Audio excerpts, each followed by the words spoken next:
Our first reader is Dave Nickle, who is known for his beautiful prose and also his extremely hairy chest, which, if he has enough pints, you can ask him to show you that later. We were going to do a little sea otter video with him and Bob Wojciech at a pool together. But sadly, they declined. I'm not sure why. He's the author of several things. The Claus Effect with Carl Schrader. Unfortunately, Carl's not here today, but that's a wonderful demented take on the holidays, so you'll want to get that. And of course, his demented collection, Monstrous Affections, with that deeply, deeply creepy face that has kind of become our mascot now. Right there behind me, so check that out. That's the book that people buy and then turn face down on their coffee tables. And his latest book is Eutopia, which is quite disturbing and certainly gave me bad dreams. And here is a ChiZine Publications author, a good friend of ours, the awesomely talented Mr. David Nickle.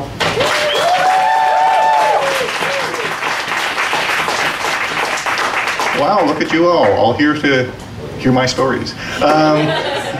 So this is really nice, partly because because here I am and here all of you are, and also because this is a sort of a Cecil Street Irregulars reunion, which is a writing workshop that I belong to since I was a very small child. And so did Cory, and Carl, if he could have been here, was I think one of the founding members. I joined this early on with a burning ambition to write horror fiction, only to discover that really everybody else wrote science fiction, and dashedly optimistic science fiction. If you've read any of Cory's stuff, you know it's all about the triumph of good people over copyright to make the world better. It's very utopian. And if you read any of Carl's stuff, sometimes bad things happen, but it all happens in the context of us shucking off the bounds of gravity and going off into a world of zero gravity galleons and interstellar civilization. And I just write nasty stories about sucking chest wounds, and I thought, how can I fit in? So I worked at it, and I thought that there's got to be some way to think positively in the genre of Stephen King and H.P. Lovecraft. So I came up with this. It's the book that the gentleman back there won a copy of, and we worked hard to make it positive and nice. So the first thing that happened was I sat down with the writer's workshop, and my agent at the time didn't like the other title that I had for it. So we thought of something that would fit. And Mike Skeet, a member of the workshop, said, "Why don't you call it Eutopia?" Can't get more positive than that. But I'm trying to compensate, so I thought maybe it needs a subtitle. And so I figured, just so that nobody had any misconceptions, we worked optimism into the subtitle. And so, I just want to tell all of you people who enjoyed the work of Cory Doctorow and Carl Schrader, who couldn't be here, that horror fiction can be relentlessly, terribly, miserably optimistic. And I wanted to prove that to you with this book. So I put a couple characters into it, and I thought, we'll start off with a physician in 1911 who's actually black, and that was a difficult thing to be in 1911. But my horror writer's instincts took over me, and it starts off with him almost getting lynched and thrown into hospital, and that wasn't very optimistic. But there's another character in this. The book itself is actually about some optimists. It's about eugenics, which in the early 20th century was an insanely optimistic science. The idea that we could make ourselves better by doing the things that then later happened in the 20th century. And it's about utopian civilizations, utopian communities, which is also optimistic. So I thought I had something going for me, but I realized with this poor Dr. Wagner, it didn't go very well. So I have a second protagonist in this. I had two protagonists, so that, the second one is a lad named Jason Thistledown. So I'm going to start by reading to you a little bit about his introduction into the novel. These are the first words about Jason Thistledown.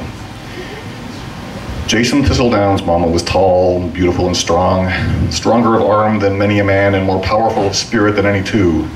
Yet in the end, it was not a man, nor two, nor even a gang of them, but a damned germ that killed her.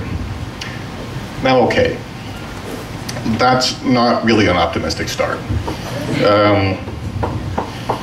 Things really kind of suck for Jason, and if I read you the paragraphs that come immediately afterwards, you're going to think that I'm trying to sell you something, because really it goes badly for him. I mean, his mother does die in this. He's a farm boy in 1911, rural Montana.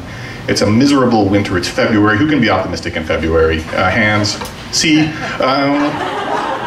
And his mother's died, and he's in a little cabin that they have together. They raise pigs. One of the pigs dies, and the other pigs eat it. So he doesn't think very much of the pigs, and his mom's dead from some ailment. So he's snowbound in this for pages and pages with his dead mother and the cannibal pigs. So I don't want to read you that part, because it's just not very optimistic. But things do get better for him. The winter finally passes, as it does. Well, it starts to pass. This is Montana. And the pass opens up to the town of Cracked Wheel, which is where they live near. And he's thinking about going to bury his mother and sell the remaining pigs to do that, when a visitor shows up. It's a woman who tells him that she is his aunt. He's never met her. He's never heard of her. Her name's Germaine Frost. She works with the Eugenics Records Office. And she's been moving through these parts. It's a newly formed office, and they're trying to get information just about people, just to see where they fit in the level of fitness and whatnot. And she's come through to say hello to her sister and realize that something even worse has happened than Jason thought. His whole town, the whole community, has succumbed to this illness, and they've died. Jason's in fact the only survivor. Which I guess is optimistic, but everything he knows and loves is dead. So Jason thinks, well, what the hell? He listens to his aunt's advice. She's a nurse, and she says, really, given that this whole place is lousy with this stuff, except you seem to be immune, what you need is a good bath. You need to burn the whole homestead down and just say goodbye to your mother that way. So they do that. They head off to the Cracked Wheel, because it's just clear enough to do that. And they figure that they'll hole up there until they can make their way down to Butte and the railway. They spend some time there. Jason learns about eugenics. Things actually are starting to look up, because it's getting warmer. And he hasn't actually seen anybody in town. Most of them have gone home to their beds and whatnot. But in order to make the trip, in order to get there to Butte, he just has to do this one damn thing. And this is what I'm going to read to you.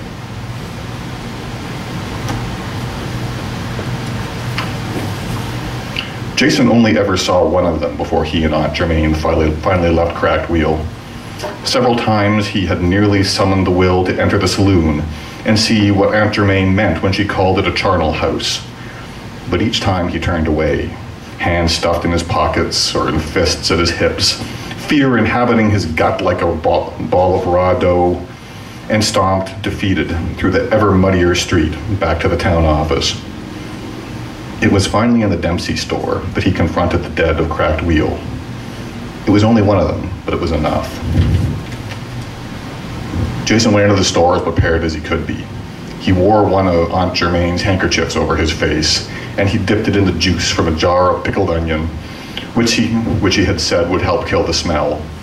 To make sure he didn't stumble over anything in the dark, he carried a kerosene lamp in one hand, and so he wouldn't have to make more trips than one, he carried a big sack in the other. He was on an errand for a few items that, as Germaine had put it, they could not do without. First, they needed more food and ammunition. It was going to be a week's journey anyhow to Helena and the rail station, and they couldn't make it on what supplies they'd found in the town office. And second, Jason needed a decent suit of clothes. If he were going to get on a train with Aunt Germaine, he would not be wearing his mama's home-sewn duds. Jason, having proved his own immunity to the germ, was the one who would have to go inside. It is possible that the store is as safe as the town office. I simply cannot say for certain, because I have not been inside, his aunt said. So, under a crisp blue sky, hands full and shaking, Jason made his way across the muddy road and to the store. The shades were open, but the awning cast a shadow to make it entirely black within, so Jason stopped to light the lamp and then pulled open the door. He wondered, as he entered, if this would be enough to put, quote, thief, unquote, next to his name on the card that Aunt Germaine wrote for him. The sign on the door said open, and that, he thought, should count for something. Jason glanced back to where Germaine stood on the stoop of the town office, wringing her gloves nervously. "Courage," she mouthed at him. Then Jason stepped into the dark. The pickle juice helped mask it, but the minute he crossed the threshold, Jason could tell he was not alone in the store.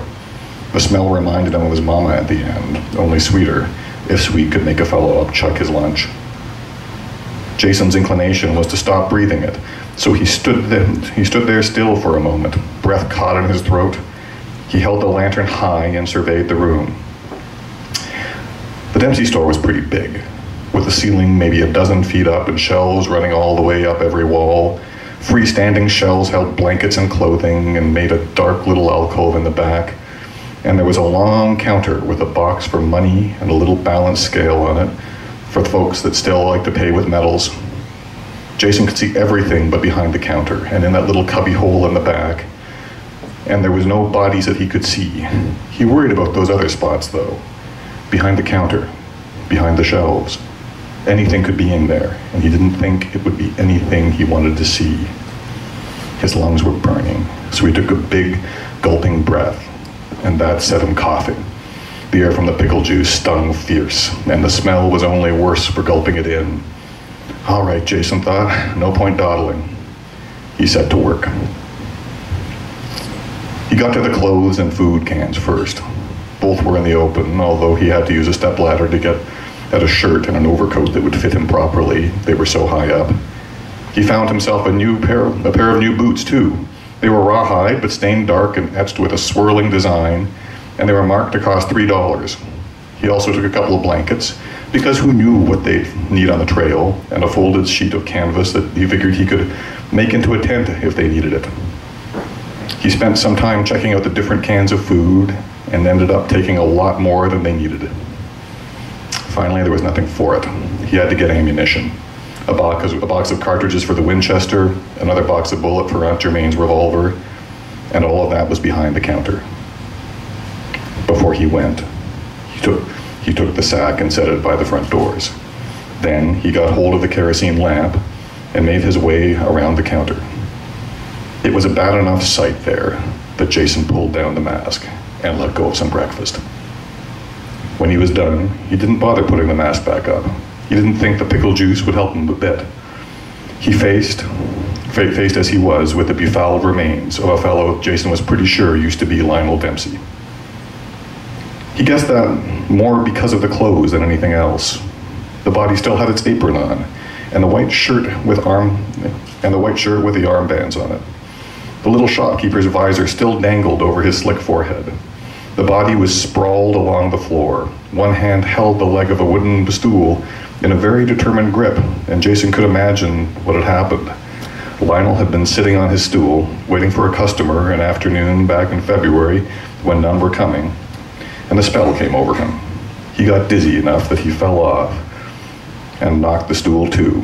And thinking that it was just a little dizzy spell, he got the idea that he could grab the stool, right it, and pull himself back up. And he got about as far as grabbing it before he was too sick to move. Because he didn't have a boy or a girl to watch over him, he would have died there of thirst and fever. And then, because there was no one to do anything else, he stayed there on the floor of his general store, smelling up a bit until the fire in the stove went out, then freezing, and then, in the last couple of days as the thaw came, thawing out himself. Which point the creatures got to him. His face was a dark color, and bits of the flesh were gone, revealing stuff of a blacker hue still underneath. One eyeball was mostly gone too, and the other stared up lidless and dried. To account for all that, Jason suspected mice or something like that had gotten at him, gnawing little holes in the half-froze flesh, and feasting on the eyeball that was now gone. And lately, judging from the things that had moved where his lips drew from his teeth, and in that one empty eye socket, the maggots had hatched. Jason wiped his mouth with the vinegary face mask and bent closer to look. It was a funny thing.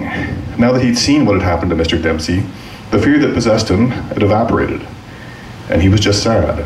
Looking at Mr. Dempsey like that made him compare with the memories he'd had of him alive. And because all those memories included his mama, it made Jason think of her again. He wondered how it could be that folks like his mama and Mr. Dempsey could be taken down by something so little like a germ. Aunt Germaine seemed to think that she had the answers to that in her little file box. Those 11 numbers and the percentage of how fit they were. Jason could see how a fellow like Lionel Dempsey might fall based on those numbers. He was always skinny and pale, and his chin didn't come out more than halfway as far as his top teeth. And he was getting on past 40, and he hadn't lifted much beyond his stock of cans and foodstuff and hardware in many years. And probably he drank too much over at the saloon, which made him weaker still. But Jason Thistledown's mama was strong and fit and beautiful.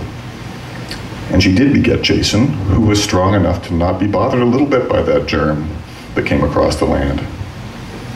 That had to count for something in Aunt Germaine's eugenical numbers.